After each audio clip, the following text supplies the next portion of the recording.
Jim, you're on. Okay, thank you so much, President Tracy, and welcome everybody. Welcome Bedford. Welcome everybody out there in the Zoom land. Randy Wheeler, glad you could join us here today and on Zoom. I'll get it back to you.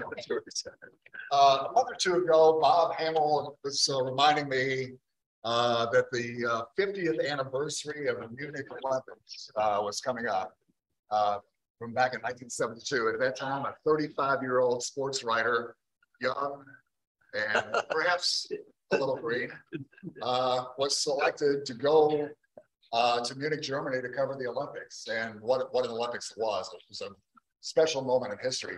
Bob offered to meet with the first 3 Rotary clubs to raise their hands and share his amazing story. And guess which club was the first? So congratulations, Bedford, on your good judgment there. But hey, Bob Hammel had a front row for history for so many years. Bob, over the 5 decades, 50 plus years, as a sports writer, covered the 68 Rose Bowl, IU's perfect basketball season under Coach Knight in 1976, and the subsequent national championships in 81 and 87. In total, he covered 5 Olympics.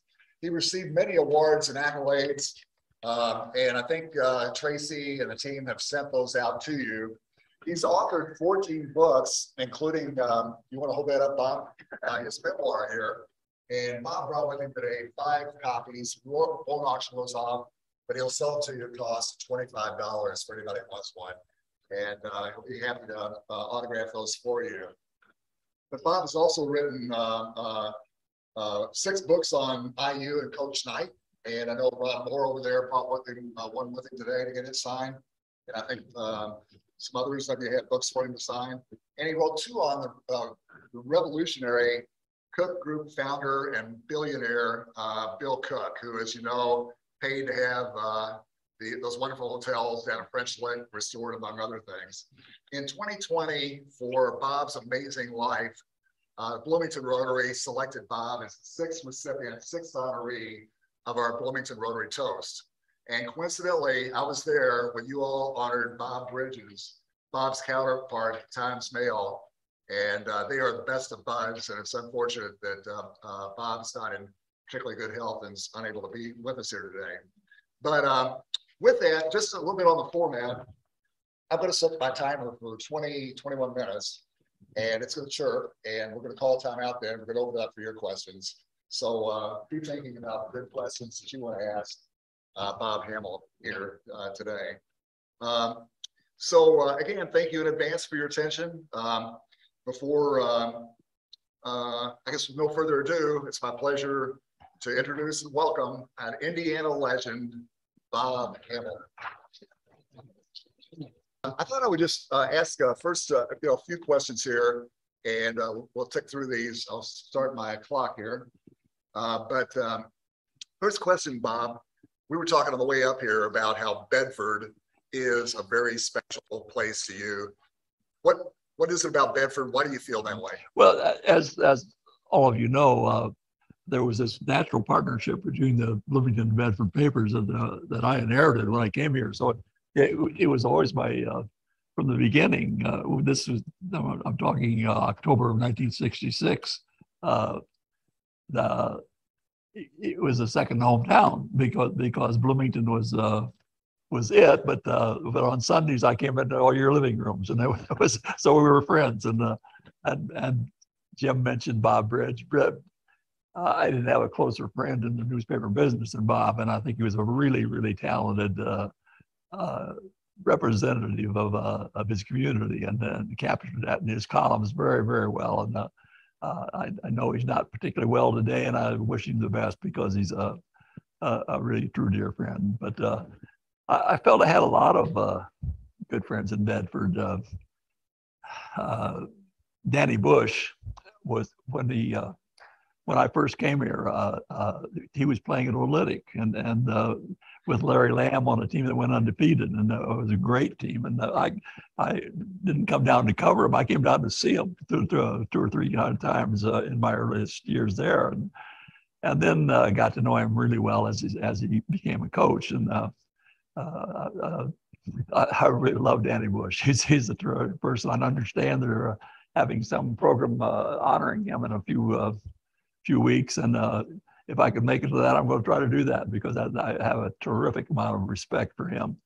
And of course, what your community went through in those Damon years was you were the envy of everyone in Indiana and a whole lot of America, and then having access to those 4 seasons that were just true legends in Indiana. I don't know that any community can ever claim anything like that. I figured out one time, you remember that in that period, teams clamored to get on the schedule, and all the home games were sold out. That's 6,400, I think, but other teams would book them to Terre Haute, for example. They wouldn't play the game at the other gym, Terre North or Terre South. They'd play it at Holman Center, and they played games at Hinkle Fieldhouse. And when the Indiana Basketball Hall of Fame has a classic every year at Christmas time, and invite the 4 best teams they can find. That was the only, his senior year was the only year they played that game, not at 9,400 seat Chrysler Fieldhouse in Newcastle, but they moved to Assembly Hall and drew over 13,000 to a high school game. That was Damon. Then, of course, you remember that the state championship, they moved into the Dome for the first time and had sold 41,000 tickets, and had 41,000 people there for both the afternoon and evening sessions. Nothing like that in national high school basketball history. And I put all those numbers together one time and came up with Damon in his high school seasons alone, as a high school player, played before 600,000 people. I don't think there's ever been an athlete anywhere in any sport that ever did anything like that. So, what it went beyond that to an adulation that kid had to deal with from all over the state, and the way he dealt with it, and how unaffected he was by all that was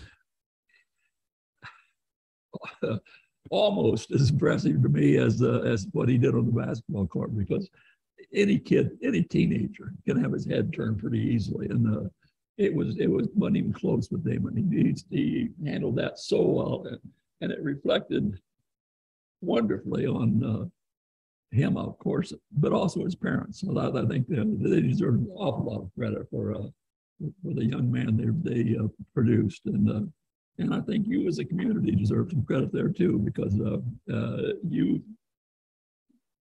saw this kid coming. In fact, that leads me into what became a kind of a national story, that when Bob Knight first saw Damon play at Shawswick in junior high, and he called me one afternoon. He said, "What do you know about this 8th grade kid at Bedford?" I said, "Well, not much, except that I understand he's from 4th grade up, he's been on the national AAU champion every year, and he's been the MVP every year, so he must be pretty good." He said, "Well, he's playing a game this afternoon, this evening." He said, "Let's go down and see it." So we did, and we got there. Bob never got anywhere early, but for some reason, he must have been misinformed all the time, because we got there when they came out to warm up, and I'd never seen anybody warm up. But they pointed out to us who he was, and he wasn't, as an 8th grader, he was about 5'10". He wasn't inordinately sized, had been bigger, but the first thing I saw him do was walk over to the basketball rack and reach down and palm the ball. Quinn Butler was the best ball handler I ever saw in Indiana. He couldn't palm a basketball. 8th grader Damon Bailey could palm a basketball. Then he moved over. He's loosening up and doing the stretching exercises, that kind of stuff before a game, and he's under the basket and has a basketball in his hand, and he, from a standing start, just leaps straight up, and he's up to where he can dunk. he does it. He just lays the ball over the rim, but that's quite a jump for that size. Then the game was played in. They blew the other team out, so he wasn't really shooting a lot outside. He was passing more than he was shooting, but he did make one play where he went up on the backboard on defense and defensive rebound. He's up in the air, and Bill Walton was the only guy I ever saw really do that regularly in college. While he's in the air, he snaps the pass out to a guy cutting up the sidelines on a fast break. And the way the guy was looking back, they'd done that more than once. So that impressed me. So I'm collecting these thoughts, and they're way ahead. So we leave after the third quarter. He's done for the night, and around the parking lot, Bob said, "Who's he going to be like?" And I hadn't thought in those terms. I thought that this was Steve Alford's years, and he hadn't really shot outside that night. So I kind of moved Alford off the list, and I'm thinking of all-around athletes that are really good and that he had on his team. And before I could answer, he says, Jerry West. I'm thinking I was aiming a little low. But the fact that Bob Knight went to see an 8th grade kid became national news, and that put more spotlight on Damon Bailey. That put more pressure on the Damon Bailey. It never roughened in bed.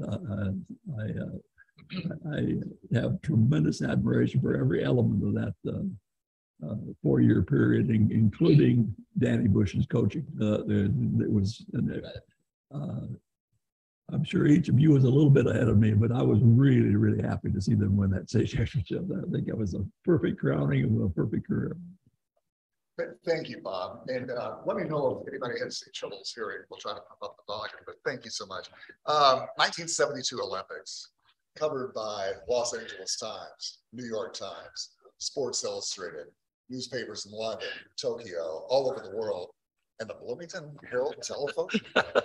Well, Jim touches on an interesting story, but that was the first time that the papers our size weren't even remote. They didn't on their own consider it, because it's expensive. And, for that, it amounted to about 18 days over there, and the cost of my room and board basically in the village, and lights and all those things.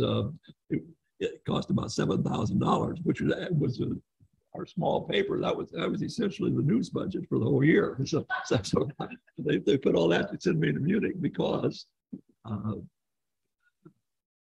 the overwhelming star of the game going in was Mark Spitz of IU, and so I had a friend a Big Ten colleague who had covered one Olympics, and he was my counselor. I said, "What do I do?" He said, "The first thing you do, check in at the press office and the U.S. press office, because they'll have a listing of the news conferences during the day, that kind of thing. Is just updating it. If there's somebody hurt or something, you get the updated news, and that's also important. They know where you are, that kind of thing. So I did that, and that very first day I'm there, they call a meeting the whole U.S. press corps, and there's maybe 100 there, and nobody close to our size. we were probably this. When you judge a paper's size, it's a circulation size, and we were about 17,000 or 18,000, and there probably wasn't another one there under 100,000. It was a huge gap to the next one. So I went to this meeting, and there were about, as I say, I would estimate around 100 gathered, standing on a kind of ballroom floor while this guy was talking, and he was the head of the U.S. press corps, and he said, "We've got a really awkward situation.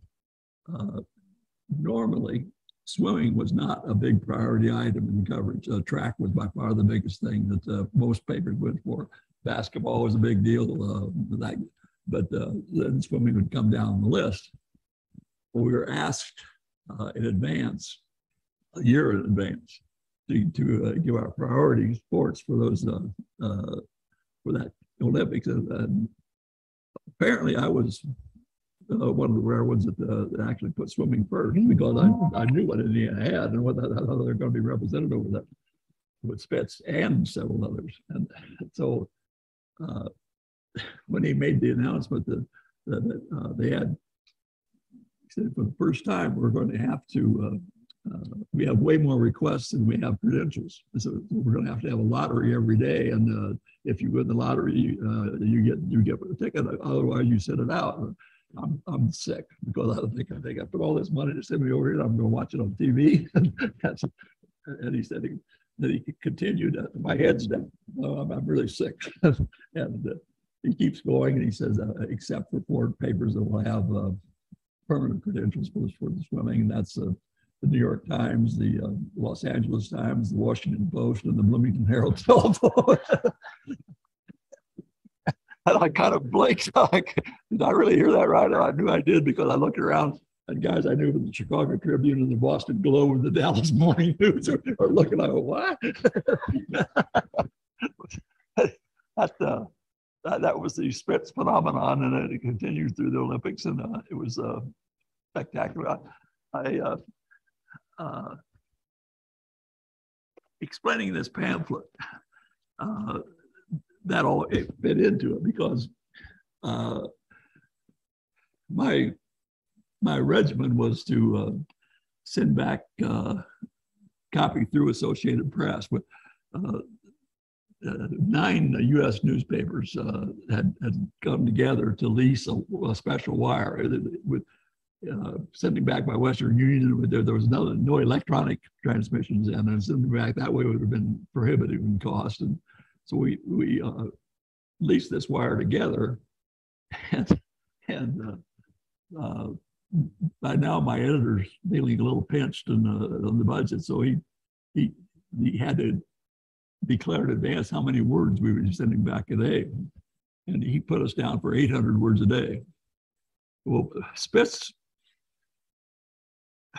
apart from the beginning, I was sending back 3,000, 4,000, 5,000 words a day, and I had a friend there who knew I dropped the copy off the AP office, desk in the village, and they'd send it back, and everything worked great. And, but I was way over my pledge. And a friend of mine, the guy who was rooming with me actually there, knew about it, and he was laughing. He said, "They're going to nail you one of these days." I'm thinking, well, I imagine they will, but if I get through swimming, I don't care. That's it. So as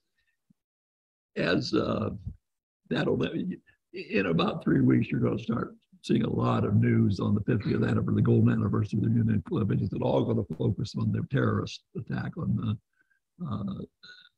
that ended up basically killing the entire Israeli team and several of the attackers. But yeah, Bob, tell us what happened there. I mean, you went there to cover Mark Spitz swimming primarily, and then I went for a swimming meet, and I got World War III. I wasn't prepared for that, nor was anybody else. But that's the point that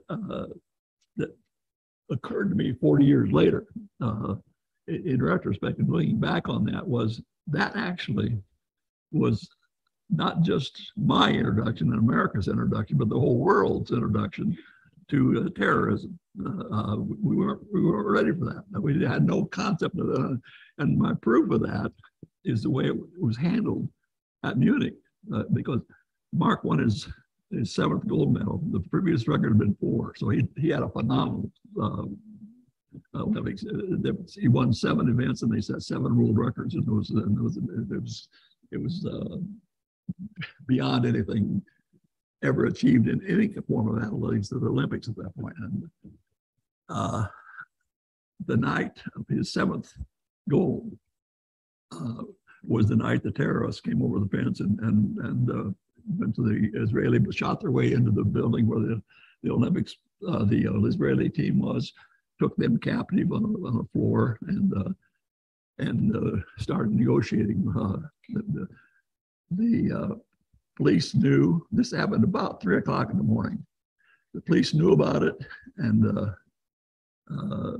there was no announcement, no public announcement at all. In fact, they'd scheduled a press conference with Mark in the village, in the building where we went that next morning at 8 o'clock in the morning, 5 hours after this attack, and they're in possession of this building. None of us knew anything. We walked right within a block or two of that building, and they made a brief announcement that there'd been this incident overnight, and then went right to the press conference. Well,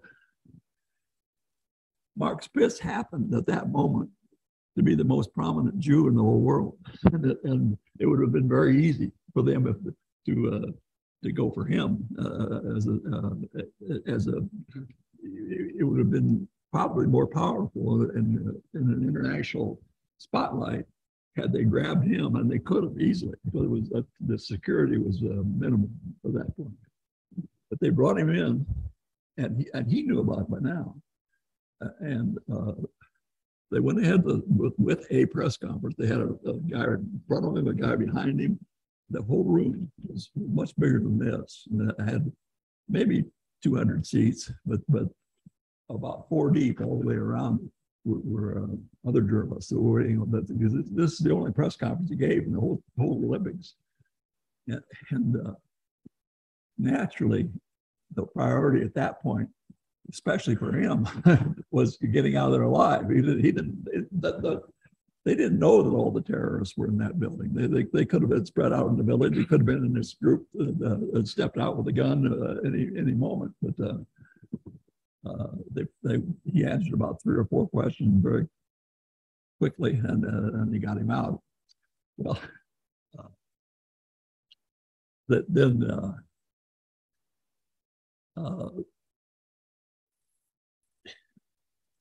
further example of what I'm talking about, of how they responded at that point to terrorism. They didn't even stop the Olympics. They kept competing through that whole morning. And while this building is under siege, we left there, had no problem walking anywhere we wanted to walk, and they competed. And finally at noon, they suspended competition. But there actually was a results sheet I had. They sent out this blizzard of results sheets every day, and one of them was in weightlifting. Listed an Israeli athlete as from that morning's competition, disqualified, did not appear. That's all was said about it. But and 40 years later, I can visualize that scene and realize what things like. Can you imagine the security going like that? If something like that happened, anything close to that happened today, you wouldn't have been able to get a square mile of that. Well, we were not only that morning, but into that afternoon. I spent most of the after the press conference went to an Associated Press office, as most U.S. press people did, because I thought that there's no formal access to news. We just went up there to be in a room and watch the ABC coverage of it. But after that, I walked out, and then we walked over to the area. You've seen these newsreels of the hooded man with the Uzi walking around the balcony. There was a hillside, and late that afternoon, I walked over there, and it's within, I'm not sure how you estimate distance, but I would say about 400 yards. That balcony from this hillside was packed with people because they had their tickets now. They didn't have anywhere to go. That's their entertainment, and I was at the time, I was revolted by it, that people would be that callous. I didn't even think in terms of the guy shooting them, but they actually, in fact, I wrote about it in the column at the time, and it's in here. Got it without glasses. I got no chance to read it. Fast forwarding, there was a botched rescue attempt, as I recall. And Well, yeah, but I wasn't there yet. But I was so disgusted at this sight of these people. I wrote in a column that ran then. One could.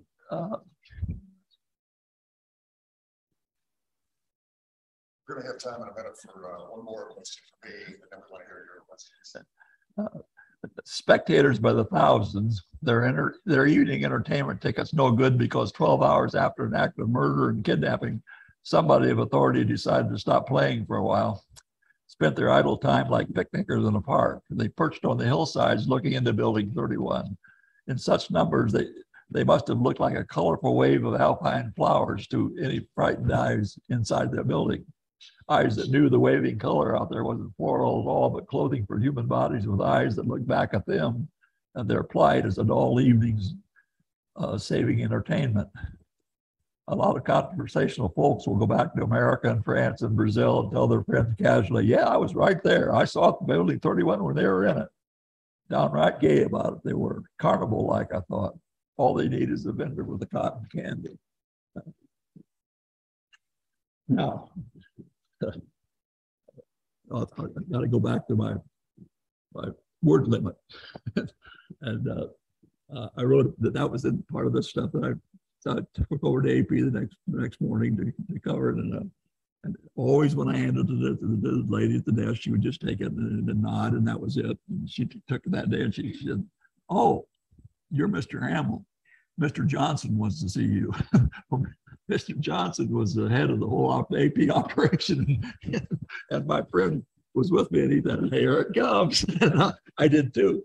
But so I walk into a really sweet office. I mean, great big. Bob Johnson had been the AP head in Indianapolis at one point, so I knew him. And he came bounding out behind the desk with his hand out and he says, "Bob, we promised our clients around the world that we would have the full Spitz wrap up in our Wednesday paper. This is Tuesday." And he said, "I saw your Sunday column where you had I actually had the only interview with Mark, which is it's another story. It's in here, but it was kind of but anyway, he after his fifth gold medal, he had a day off and he was in a recreation device in the village and twisted his back a little bit. It really wasn't a big deal, except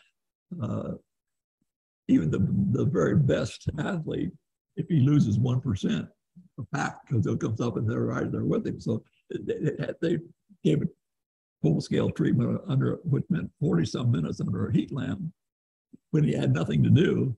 So the idea of talking to a friend for 40 minutes was fine. So I got this interview that ran in the Sunday paper, and then Johnson referred to that. He said, "I saw your interview with Spitz." He said, "Would you mind if we used your quotes?"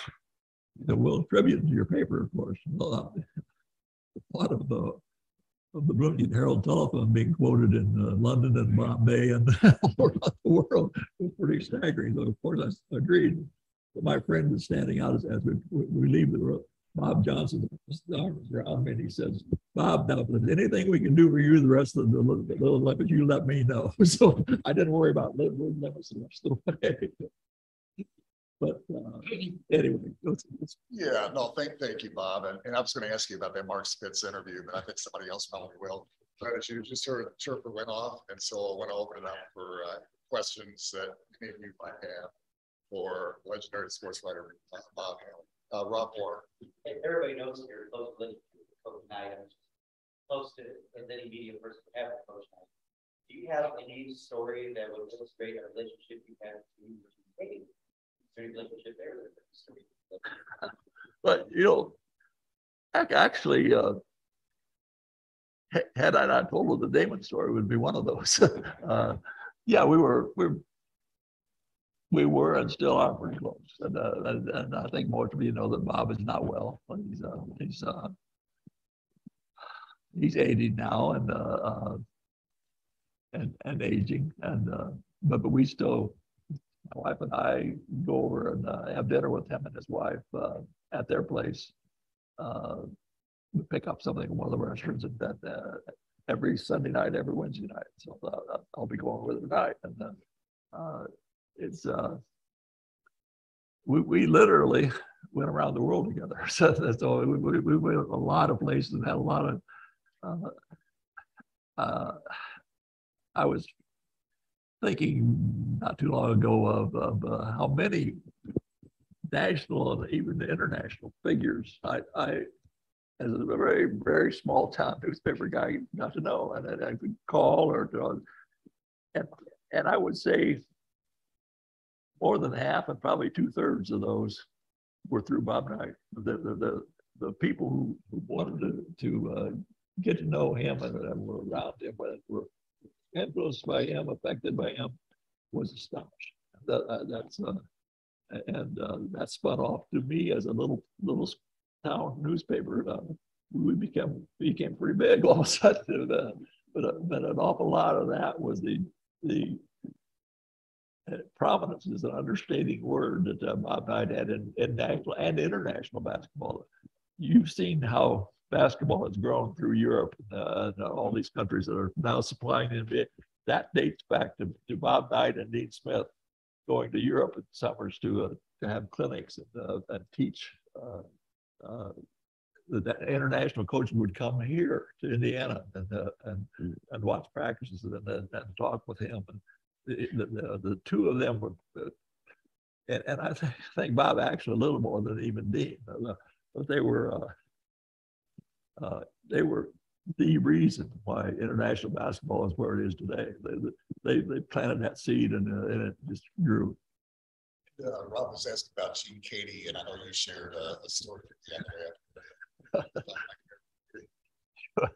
with Gene and Bob were heated rivals through the 20-year period, and then they wound up. They were dead even in games, except for Gene won the only game they ever played in the Big Ten tournament. Both of them hated the tournament. There came a point just recently for about a 3-year period. Gene was in his 80s. Bob was getting close, and I was 80-some, and the three of us. We had to be the oldest vaudeville act in America because we put the three on stand, and I was the moderator and throw things out to get the two of them going back and forth. And they're what you saw in those bitter rival games. There was also a tremendous respect that became a friendship when they're not playing each other now. And Gene still comes down to see Bob occasionally. But what Jim's referring to, I would, my normal practice was during the week, I would call the Big Ten coach whose team was going to be playing Indiana over the weekend. And that year, this particular year, those KD night games were always all out tight games, except this one year. They came down to Bloomington and just got thoroughly blown out in the first game. It was a Calvert Cheney team, and they got beat. It was like 105-61. It was just terrible. This is about middle of the season. They don't play again until the very last game of the year at Lafayette, and so I called Gene, and he comes on the phone. He says, Bob Hammel, I've been waiting on this call. I want to tell you about those fans of yours down there. He said, I said, when we were going home in the first game, said, fan pulled around a car in the front of our bus and and a guy actually mooned me right there on the highway. He's, now, what do you think of that? And I said, Gene, you remember that game? And he said, well, hell yes, I do. Why? And I said, are you absolutely sure that was an Indiana fan?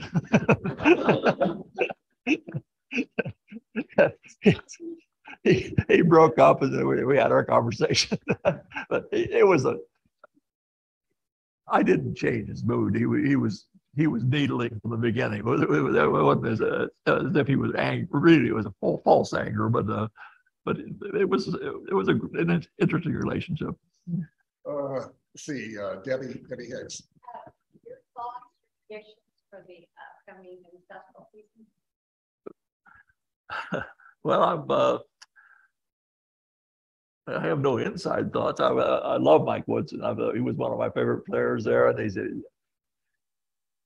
when they hired him, I had a conversation with Quinn Buckner, and I said, about 10 years ago, I remember a conversation with somebody, and I don't know why or how it came up, but I said, in all the years I covered IU, the only male athlete that I would ever actually use the word sweet for was Mike Woodson. And that's how much I thought of that kid. He was a terrific young man to go, and a wonderful player, he was a phenomenal player. So I was delighted when he got that job, and I think he's proved that he was the right guy to have it. And so I'm excited for what it looks like, but I don't put much stock in the early reviews of recruits and that kind of thing until they've played. I want to see them on the floor first, but it does look. I think when you keep reading what players not only say about him, but what they do. For example, Trace Jackson Davis coming back. That says a lot about Mike Woodson. That he wants to come back and get better. And I think they're on the way up, and they were pretty good last year. And I hope so, because it'll reflect on Mike. It'll reflect on the night program. All these things that are special to me. Thank you. Good question. President Tracy, let's go back to you. All right. Well, we appreciate you guys coming. We enjoyed it. It's been a lot of good information. So sorry that we go over a little bit, but I think it was well worth it. So we will finish as we always do with the 4-way test. Is it the truth? It's a fair call, concern. Will it build the ships? Thank you. A reminder, Bob brought 5 books here. He's willing to sell them at the wholesale price of $25 and sign them. First come, first served. Bob, thank you so much. Thank you all for your attention. Thanks, Bob.